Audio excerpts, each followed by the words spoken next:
さあ冒頭花田さんにも触れていただきましたけれども、今日優勝が決まるかもしれませんね。本当ですね。どうなるか楽しみですけどね。霧島を追って豊昇龍、琴勝峰と星の差は2つという状況です。今日勝てば霧島自力優勝決定ということになります。さあ今日の場所入りの様子です。気合入ってますね。気持ち入ってますね。舞台は大阪エディオンアリーナです。1敗霧島、3敗で追うのが豊昇龍と琴勝峰。花田さん、14日目まで来て、2つ星の差があって逆転優勝は今までないそうです。そうですか。さあどうなるか。でもね、今までないとはいえね、どうなるか分かりませんから。そうですね。歴史が変わってきているというね、ここ最近ではありますからね。さあ霧島か豊昇龍、琴勝峰に可能性があるのか、非常に楽しみな展開です。さあ、昨日の霧島王鵬戦でしたが、振り返って動いてますね。じゃあアクションいきますか。ちょっと早速いきましょうか。赤さんもよろしくお願いします。先ほどいいと言ったように、腰の位置ですよね。こう立ってるわけではなく、ちゃんと下からこうね、下から霧島が突っ張ってきても跳ね上げていくと。でこうやって引いたり引くとかじゃなくて、左を必ずこうねいなす、いなして、この位置もこういう風になった時もいなしてもこう腰上がらないですよね。常にこの同じ位置で攻めていく。で左で入っていったらそのままね、もうこうちょっとでも入ったらもうこれね、王鵬不利ですから、さっき寄り越えので花道来る時なんかこうかけたりね、リラックスするために。そうですか。やっぱ緊張するんでね、肩の力にできるだけ抜こうっていう感じでね、こう口ずさみながら。勝ちソングみたいなのがやっぱりあるんですか。いや、もうそういうのではなく、もうなんかこうね、こうリラックスできるような、感じですかね。みんなね、こう上がっても緊張してますからね。こちらは初顔合わせです。金峰山が195センチ、一方朝紅龍は178センチ、20センチ近い身長差があります。小兵対大型力士、金峰山、朝紅龍初対戦。やや左に動いた、変化をつけようとしたが下に潜り込んで力強さがありました。朝紅龍が勝ち切りました。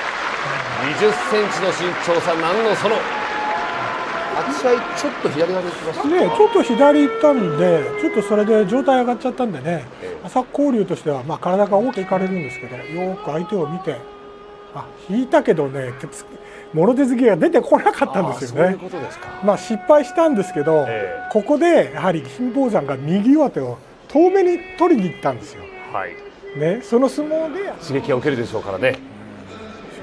それでやっぱり自分も優勝したいという気持ちも、番付も上げたいでしょうね。ここで負けるわけにはいかないんじゃないですかね。レスリングルーツという獅子。琴恵峰の思考はやっぱり綺麗ですかね。ここから伸びるようになりますね。これ意識してるんじゃないですか。左で支えてるでしょう。上げてね。硬い方がその反動で。そうですね。琴恵峰こういうふうにしこるんで、今場所そういうのは感じられないですよね。ちゃんとね、自分の体を使って相撲を取ってますよね。さあ琴恵峰、獅子に挑みます。少し右に動いたが冷静でした。左の回しを取って土俵の外、獅子を破った琴恵峰です。あっという間の決着。もろ差し狙っていったんですかね。両手でいきましたね。タッチペンでいいですか。タッチペンいきましょう。スタート早いですよ。いい立ち合いですよね。スピードありましたね。負けたら負け越しだ、勝たなければとかね、そういう気持ちが出ちゃうんですよ。プレッシャーが絡まりした感じでしょうかね。そうなんですよね。もうちょっとあっけなかったですよね。でも琴恵峰褒める口はね、足30センチなんですけどね、足首がすごい細いんでね。逆にブカブカになるんでね、テーピングで巻いてました。なるほどね。確かにテーピング巻いてますかね。これでも白のテーピング巻いてますね。白にテーピング巻いてます。関取衆は白、幕下以下は黒のテーピング。黒ですか。色が指定されてるんですね。さあ一つでも多く勝って今場所を終えたいという欧勝海。相手は十両の大青山。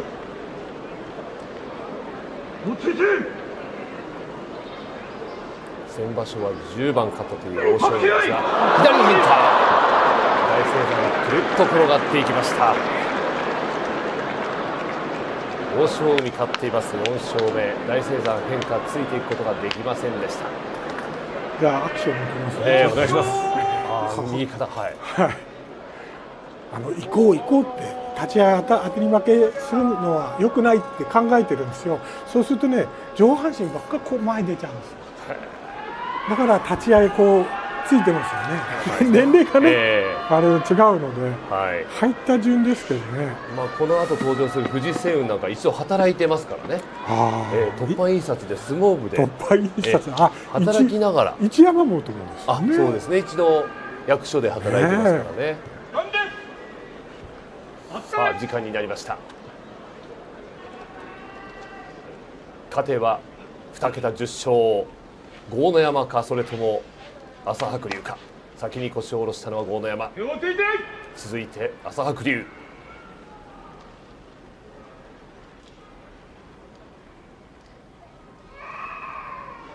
2桁勝利を目指して始まった。左の上手、右の下手は豪ノ山、右が入っているのは朝白龍。朝白龍が勝って10勝目を挙げました。だって突っ張れなかったですね、豪ノ山ね。ちょっとねタッチペンでいきますか。形は朝白龍が先に作りました。どうでしょうか。でも一回嫌って、一度立て直してね、手、上手出し投げを食らった形ですかね。腰が引けて足が遅れるので朝白龍は投げやすくなったんですね、左のね。綺麗なこうお手本通りの上手出し投げという感じでしたね。追っつけてるなって思って、間相手がちょっとこう間でも開けられないですよね。ですよね。アマチュアでやってきてここまで来てるわけですからね。先々場所十両を優勝、十両2場所で新入幕。初土俵は去年の3月場所、ちょうど1年。学生4冠、拓殖大学。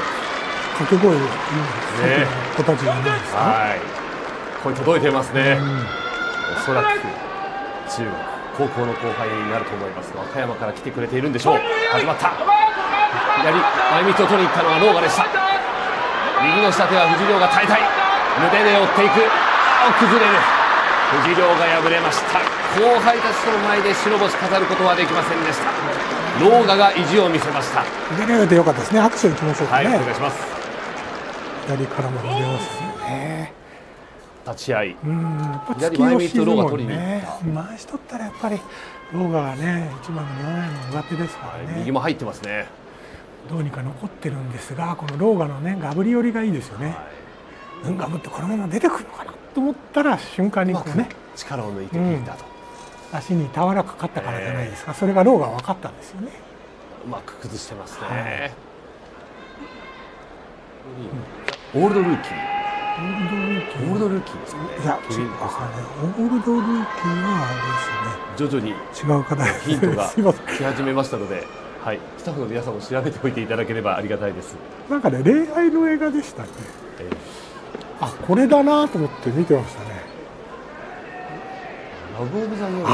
ラブオブザゲームかもしれないさ。いい、そこに集中しましょう。ごめんなさい。時早て千代翔馬戦です。腰を痛める中勝ち続けたいという千代翔馬。突き放そうとする。いや引いたか。ただ突き放していく。圧力がある。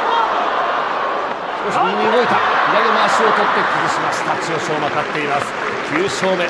腰を痛める中でも勝ち続けて千代翔馬これで4連勝。かなり痛そうですね。痛いですけど時早田がね引っ張り込んじゃいましたね。ちょっとあまりにも大きい相撲を取りすぎちゃいましたかね。さすがにね左入って引っ張り込まれたら千代翔馬前に出るだけですからね。でも腰痛いですね。立ち合いも高かったかな。時早田引っ張り込んだと。でここでチャンスが来たかと思いました。小手投げ打ったんですよね。これでねバランス崩れてしまいましたよね。ちょっとね気を抜かないようにで離れて突っ張れたら玉鷲かな。でそうで右手でもこううまくさばいて右手を入れることできると翔猿やはり有利になるかなという感じでしょうね。右手を軸にこう戦うんで翔猿は。ちょっと顔も元気ないですよね、多分ですね。何か痛みがあるんじゃないかなと思うようなね感じですけれども、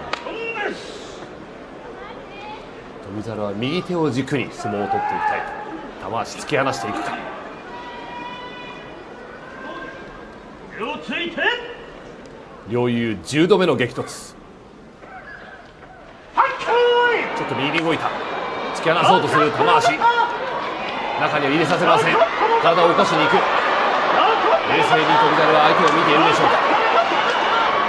頭をつけに行きます翔猿です。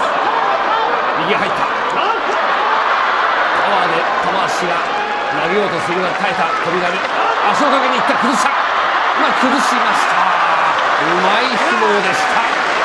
見事翔猿。足を猿が食いました。いや、うまいな、失礼しました。いやいやいや、もうね、足さばきそうよく崩しね、ましたね。右で蹴りますよね。右を刺したら強いんでね。やはり右手。はい。でも負けた玉鷲も調子が悪いのは分かってるんです。皆さん見てる人は分かってるんですよね。でもね、そこで、もっと早くね、右入るところだったと思いますよ。翔猿はね、ここでもう入ってますよね、半分。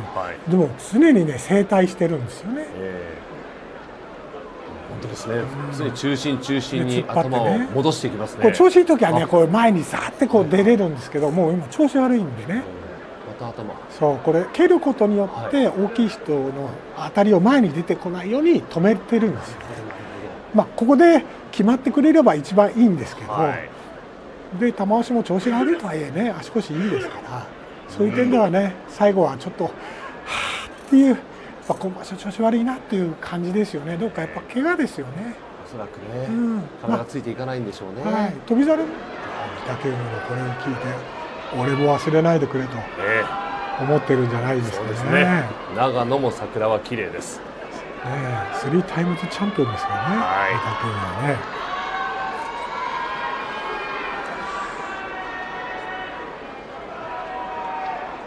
さあ宇良がどう対応するか。御嶽海戦です。御嶽海は比較的得意としている宇良戦。同じタイミングで腰を下ろしました。13回目の対戦。宇良御嶽海戦。突き放そうとするが宇良がスピードある中に入ろうとしたが少し引いた。少し下がった圧力。御嶽海は押す。くるっと回りながら耐えきれませんでした。ぐっと回るようにして落ちました宇良です。御嶽海うまい。うまいですか。うまいんですよこれ。うまさは御嶽海。あんまりねちゃんと当たらずにね、ちょっとタッチペンでいいかな。あんまり当たってなかったんです。そうやっぱりこれね長く相撲取ってるからね、こうなってるの。左目見てましたね。宇良ねこうするとねちょっと引くんですよ。こうやってこれ引くの待ってるんですよ。これ引かなければもう宇良が出てって勝ってるんですよ。たった一つのことでこう変わってしまうんですね、勝負ってね。ある程度やはりこう宇良の動きが見えているからこそ相性がいいわけですかね。ちょっとね宇良もこうやってるってパンチ、私もね治療してましたけどね。やっぱり大阪に行けば大阪で治療に行く病院とか治療院とか決まってるんですか。そうですね。行きつけがあるんですか。あとは来てもらうとかですね。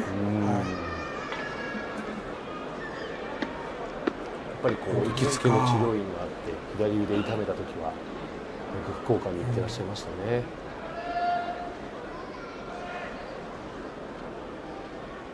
さあ1対3、錦富士は2つリードされている正代に挑む格好になります。共に身長は184センチ、サイズはほぼ同じ。強い当たり、正代左を差しに行ったが錦富士の強さが光りました。よく動いていました錦富士です。錦富士勝って今場所勝ち越しを決めています。勝ち越し。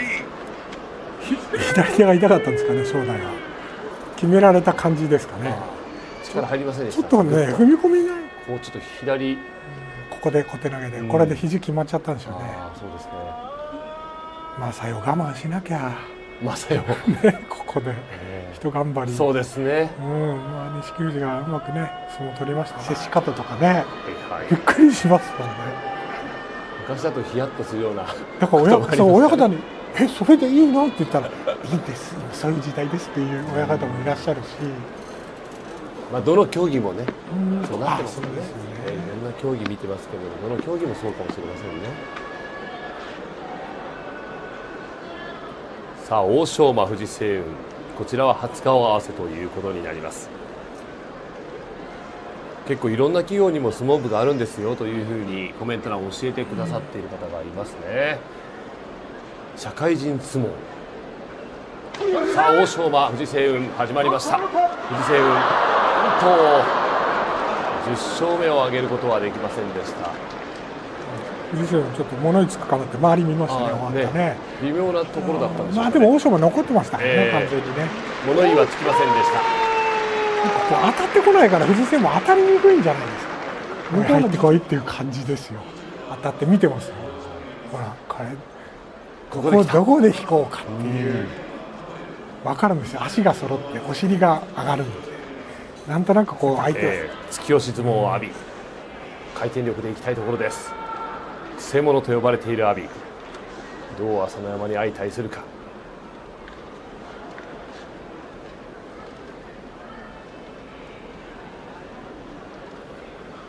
一度仕切り線から下がってもう一度前に戻ってくるのが朝乃山。阿炎は仁王立ちで朝乃山を睨みつけます。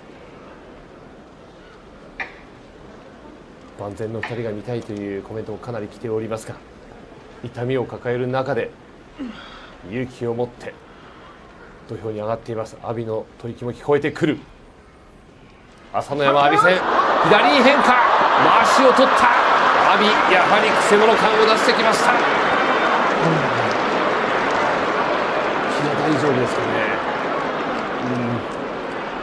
戻ってくることができました。阿炎の変化、左へ。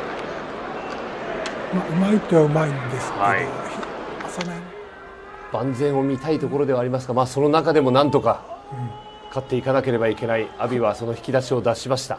振り回されて左はい、かかとからいっちゃったからね、スッてすればよかったんだけど、阿炎の上手投げもね手足長いんでこう振り回されるような感じになるんで、あれ抱え込んでるんですよ。右手で目を隠してるんです、ね、そう抱え込んで、見えなくするんですよね。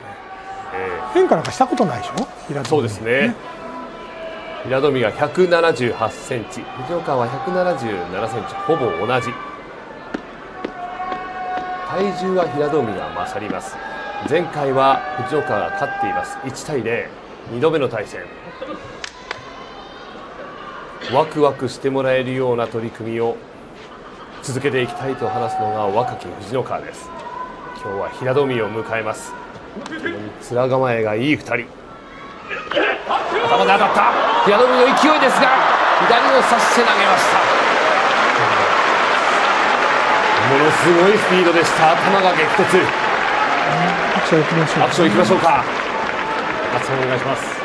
はい。当たり方。当たる。これいいですよ。これ多分もう右やこっちこのモニターでも見えないんですけど、もう左刺されちゃったんですよね。そういうタイプなんですよ。出てくるのが分かるから、藤ノ川も左刺されたら刺したらすくい投げていこうという感じですよね。はい。少しこの立ち合い当たりがいいんだけど、そこで次の攻めを踏ん張れるかですね、この両足首。そうですね。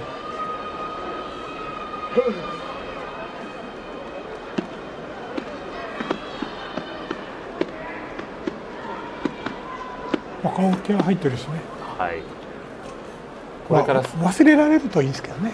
痛みをですか、怪我をですか。痛みというか、やっぱり意識しちゃうんでね、どっか頭の中で。3年前にデビューをしたという白鵬。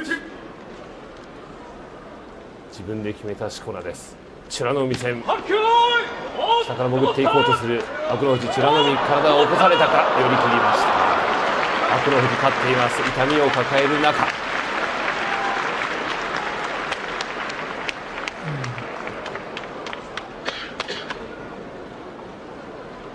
立ち合いは印象いかがでしたかね。立ち合いいい立ち合いですね、白鵬。だけどちょっと土俵出てないのに美ノ海がちょっと力を諦めたのは良くないかな。白鵬富士、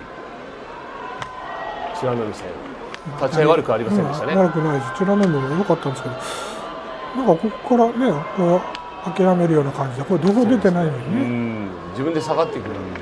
態度をしたんですね。そうですよね。どこか怪我してるんでしょうけど、出るからにはね、一生懸命やるということがで力士の仕事だと思うので、そうですよね、はいさあ若隆景大栄翔戦は若隆景が今日から怪我で休場ということになりました。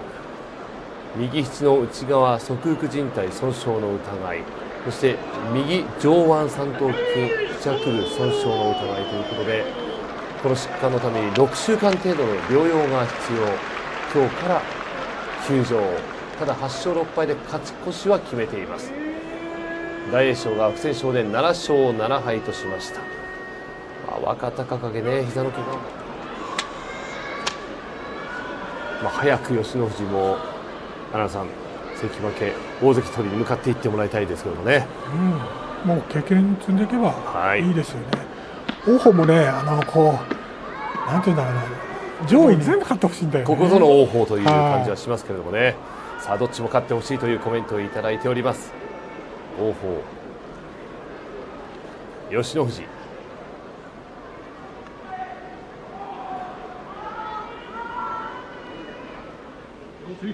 1勝1敗で迎える3度目の対戦。強く当たった、起こしに行く王鵬、吉野富士耐えられるか。一応体が離れた、もう一度激突する、刺した、しかし王鵬が上回りました。吉野富士刺しましたが王鵬に軍配が上がりました。当たってね、左から追っつく相手を起こしながらね、吉野富士出たんですが、やはりさすが大きい王鵬ですね、土俵際ね。でもあまりこの相撲じゃなくて、立ち合いからご覧いただきましょう。当たっていい立ち合い当たってね、ちょっと右空いちゃったんですけど良かったですよ、ここで突き放して相手をよく見て落ち着いてますよね。でこれ物差しになったんで危なかったですけどね、これねやっぱ大きいからね、こういう相撲取れるんですけど、物差しになりましたけども、最後は王鵬力で上回っていきました。大きいからこういう相撲も取れてる、キューバのコーヒーが飲めるということです。さあ若元春、勝って千秋楽を迎えたいところ。もう花さん、自分との勝負ですもんね。そうですね、相手がね何かやってくるとは思わないので、隆の勝がね、そういう点では思いっきり当てられるので、若元春としてはですね、立ち合い。若元春4勝、隆の勝3勝で迎える8回目の対戦。隆の勝か若元春か、突き放しにいった右腕、前に出る、崩れた、どうか、軍配は若元春。崩れましたが若元春耐えました。物言いはつくか。物言いはつきませんね。足がついていかないんですよね、隆の勝。ちょっとアクションで下半身と下半身のパワーのバランスは重要なんですね。手強いでしょ、右手なんか。こうやっぱ上半身のパワーに頼っちゃうんでしょうね。最後若元春も左足一本でよく残りましたね。これだけ右足上がりました。怪我してない方だから残れたのかな。そうですね、左足ですよね。右足だけど取り組み絶対に引かないことでしょうね。もう調子いいですからね、両者。熱海富士も新三役で昨日勝ち越し、10勝へ残り2勝。土俵際で引かなくなったというのが良くなったと記事にも出ておりましたが、熱海富士は187センチ、197キロ。琴勝峰、敗れると優勝の可能性はなくなります。さあ立ち合い、両者強く当たれるか。共に右四つより得意。琴勝峰勝って優勝の可能性を残して、さあ始まった。土俵際、もう一度中央に戻った。右の上手は琴勝峰、左の下手、上手投げに行こうとする。敗れました。琴勝峰の優勝はこの瞬間消えました。落ち着いてますね、熱海富士ね。落ち着いてましたね。無理に出ず、大きい体を生かして左を差して、お腹で寄っていくというか、腰で下半身で相撲を取ってますよね。何か自信を感じるような内容でしたね。いい相撲ですね。今年はね、悔しいね。回し取れなかったかな。上手が入って下手、形がなかなかできませんでしたね。ご覧いただきます。下からね落ち着いていなされてもね、相手よく見てますよね。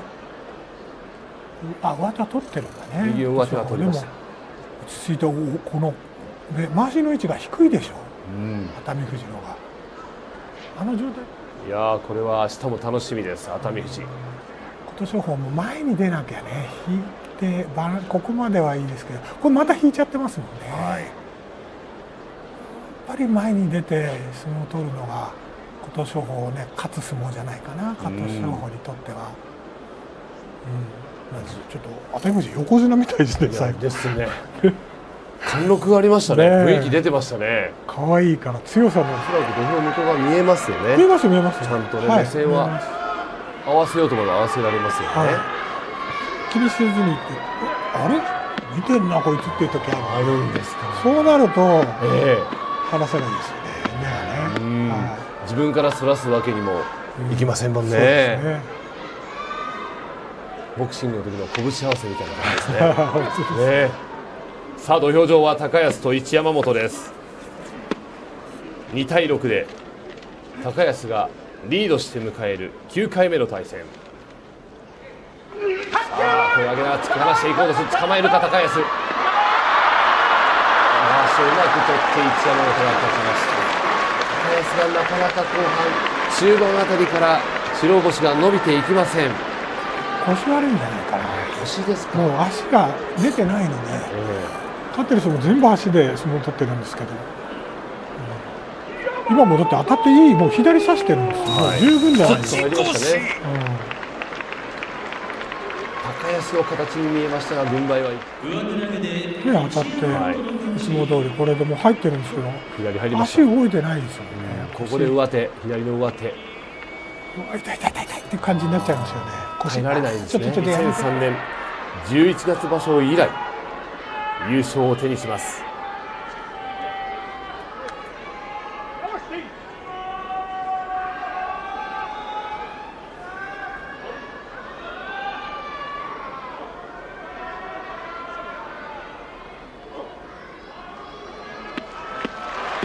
さあ勝負の時が近づいてきました。霧島優勝へ向けての青錦戦。改めて原田さんポイントを教えてもらえますか。立ち合い当たってから霧島も当たり負けせずに起こせるかでしょうね。起こせるか。その起こし方はね、刺していくのか突っ張っていくのか。片やね、青錦は足揃えないように腰を高くならないように攻めていくっていうのがまずポイントですかね。青錦の体を起こすときにどう起こしに行くのか、ある可能性もあるか。この対戦は5度目の対戦。3勝1敗、青錦3勝、霧島1勝。おっと、先に青錦が前に出た。霧島落ち着いているでしょうか。さあ仕切り直し。優勝に向けての大阪の土俵、霧島青錦戦。強くなった低い姿勢、青錦体を起こしに行く。霧島を起こしたい。あることはなかった右の上手、左前みつを取っている青錦、力がある。土俵中央崩しに行く。崩れたのは霧島でした。敗れました霧島。今日自力優勝はなくなりました。青錦勝って流れを一度止めました。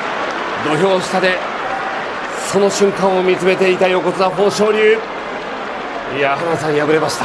当たりが強くないから左が少し入ってるんですけど、その前に青錦がね前傾姿勢になってましたよね。ああなると青錦はね力発揮するんですよ。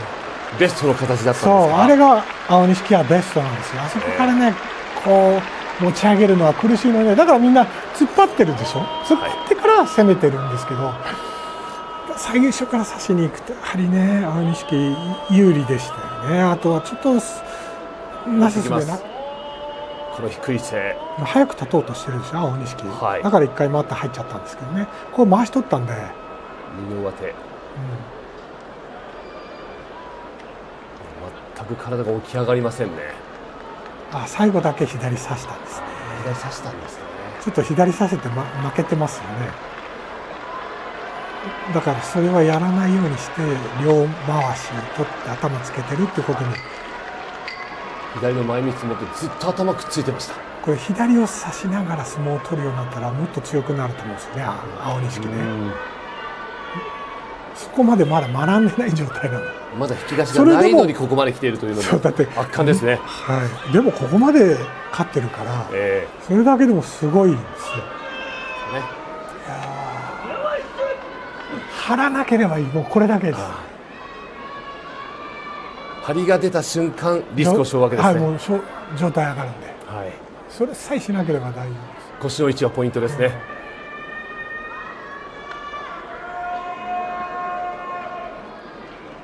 さあ刻一刻と取り組みの時間は近づいてきました。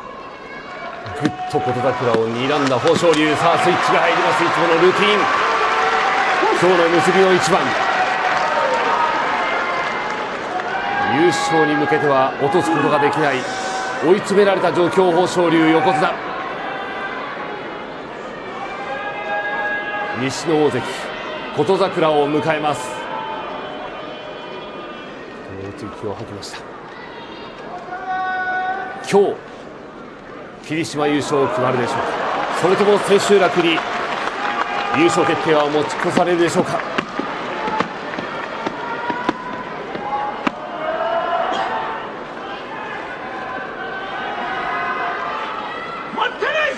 さあ待ったなし。大相撲3月場所、舞台は大阪、14日目、結びの一番、優勝の行方を大きく占う一番です。横綱対大関、豊昇龍対琴櫻、25回目の対戦。右の回し取った、両回しは琴櫻、土俵中央で止まる。どう動くか。琴櫻パワーでいく。豊昇龍もパワーで応戦。左の上手、離れた、くれた。豊昇龍敗れました。この瞬間霧島の優勝が決まりました。14日目で大阪3月場所は決する形になりました。なんと琴勝峰、霧島、豊昇龍が敗れて優勝が決まる展開になりました。浜田さん、ちょっとこの展開は読んでなかったかもしれませんね。三者とも敗れました。打ち合わせで負けたらどうするって田中さん言ってましたよね。はい、確かに、はい、過去にもあったから思ってなかったんですけれども、3人揃って敗れて優勝が決まるという方、横綱は大きな相撲を取りすぎですかね。さすがにね、胸合わせて立ち合い良かったんですよ。当たって右上手取り行くまでは良かったんですけど、なぜ外から上手投げる。いきましょう。立ち合いからです。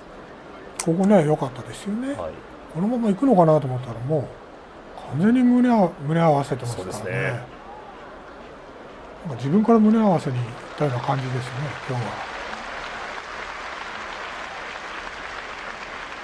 重たいから琴櫻パワーで寄っていこうとして豊昇龍も応戦、最後は左の上手投げに行こうとしましたが離れませんでした。強引ですよね。これは左足かかってましたかね。右上手も取ってるんですけど、あれは何の意味もないですよね。ここまでは良かった。はい、ここで胸を合わせてしまいました。どうですかね、分かってはいたけれども呼び込まれた感じでしょうかね。どうでしょうか。琴櫻もあれって感じですよね。あとはもうこの重たい体ずっとこう我慢というわけじゃないけど自然に何かしてるわけでもない、差し返して、強引な上手投げきたからそれはもうちゃんと足をね相手にこう内側にこうね切り返しながらっていうのはこれ鉄則ですから。そうですね、もちろん霧島も勝ってね優勝を決めたかったところではありましたが、結果優勝の権利を持つ3人ともに敗れて霧島のキャリア3度目の優勝が決まるということになりました。決まり手は外掛けでした。琴櫻勝って9勝5敗、豊昇龍横綱なんと敗れて10勝4敗。敗れた瞬間、霧島の優勝が決まったという3月場所14日目です。さあこの後は原田さんとともに今日の取り組みをたっぷりと振り返っていきます。